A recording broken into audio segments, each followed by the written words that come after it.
င်္ဂလာပါရှင်။လိုက်စာ TV ရဲ့ဗမာတိုင်းသားဘာသာအစီအစဉ်ကနေပြန်လည်ကြိုဆိုလိုက်ပါရရှင်။နိုဝင်ဘာ29ရက်နေ့ညရရှိထားတဲ့သတင်းတွေကိုကျွန်မအန်ကွန်အန်ဂျေလာကနေပြီးတော့တင်ဆက်ပေးသွားပါတော့မယ်ရှင်။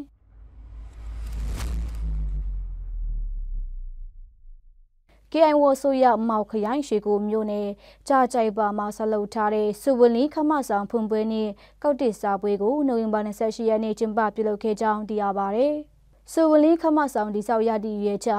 ဒေသခံများနှင့်အစိုးရဝန်ထမ်းများအစည်းအဝေးပြုလုပ်ရာတွင်လွတ်လပ်စွာပြုလုပ်နိုင်ရန်ရည်ရွယ်လျက်တိဆောက်ကြောင်းလည်းသိရပါဗျ။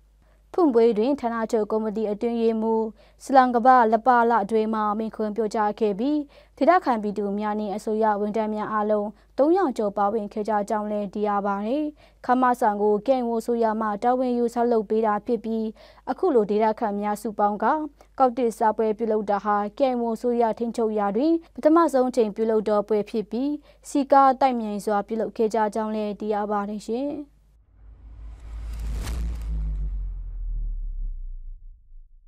ကဲရီအမတ်6တပ်ရင်းနဲ့အမတ်26တပ်ရင်းဒေသချို့နေရာများတွင်စစ်ကောင်စီပူးပေါင်းတပ်များစစ်ရင်အားလုံရင်းဖြင့်သူစစ်စင်စစ်ရေးလှုပ်ရှားလာတာကြောင့်စစ်ရေးတင်းမာနေကြောင်းသိရပါဗျ။နိုဝင်ဘာ25ရက်နေ့ည8:25ဝန်းကျင်လောက်က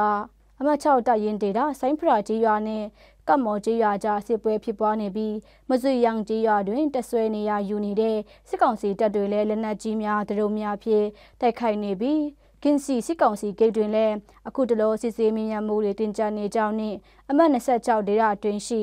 ညောင်ပြင်းကျေးရွာတွင်လည်း KIA ပူးပေါင်းတပ်များနှင့်စစ်ကောင်စီတပ်များကြားစစ်ရေးတင်းမာနေကြောင်းသိရပါဗျ။စစ်ပွဲဖြစ်ပွားနေချိန်တရအူကနေတက်လာတဲ့ဂျက်လေရင်ဖြင့်အမတ်26တပ်ရင်းရှိစစ်ပွဲဖြစ်ပွားနေတဲ့နေရာတွင်ဘုံနှစ်ကြိမ်တေချတွားခဲ့ကြောင်းလည်းသိရပါဗျရှင်။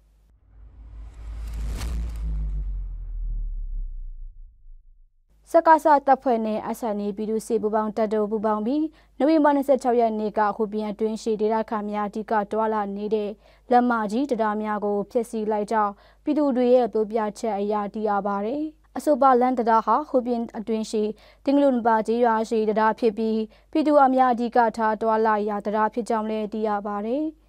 အခုလိုစကားဆာမတရားဖြစ်စီလိုက်တာဟာဘလို့ရွေချက်ဖြစ်ဖြစ်စီလိုက်ကြောင်းပြည်သူတွေမတိရှိသေးကြောင်းနဲ့ပြည်သူအများတွာလာရာမှာခက်ခဲနေရကြောင်းလည်းသိရပါတယ်။လက်တလုံးမှာတော့စစ်ကောင်စီတပ်နဲ့အဆန်နီပြည်သူစီပူပေါင်းတပ်တွေဟာခုပြေမျိုးအနီးနားရှိစီရေးလှုပ်ရှားတာတွေလှုပ်ဆောင်နေကြောင်းနဲ့ပြည်သူတွေရဲ့နေအတွင်းရှိအဖို့တန်ပစ္စည်းများယူဆောင်တွားတာတွေလှုပ်ဆောင်နေကြောင်းသိရပါတယ်။နားဆင်ခဲ့ကြတော့မိဘပြည်သူများအားလုံးကိုယ်စိတ်နှပြရှင်လန်းချမ်းမြေ့ကြပါစေရှင်။